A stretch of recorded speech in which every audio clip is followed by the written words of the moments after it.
you're just getting in the workforce, and I know you may not, feel as confident, but one of the things that I like to just tell rising stars is we get behind our phones so much in these virtual screens that you really have to just think about your eye contact, staying connected and engaged when you're communicating. Is a good way to build trust and relationships, and people want to have conversation with you a lot more.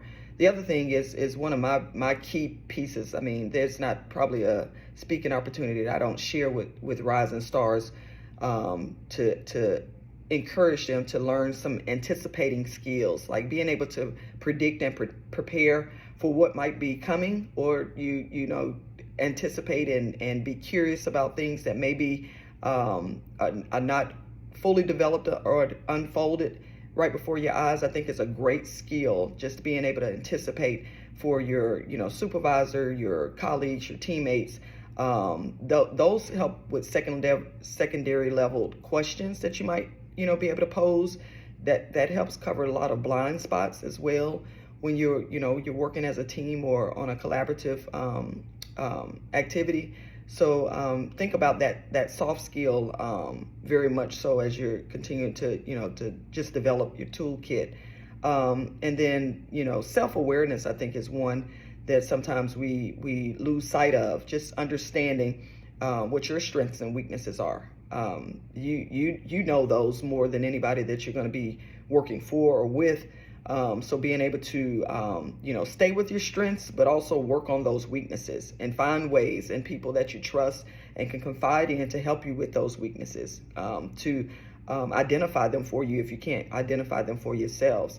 And a part of that self-awareness is really EQ. That emotional intelligence is so important. Coming from an athletic background like myself, with like Reggie said, I show up every day fully, so I have a lot of personality, hopefully style and grace, but being able to have that emotional intelligence when things are happening, and in my role, I could really flip a table over or stand on top of it at times. Beth may not do that, but I certainly think about it.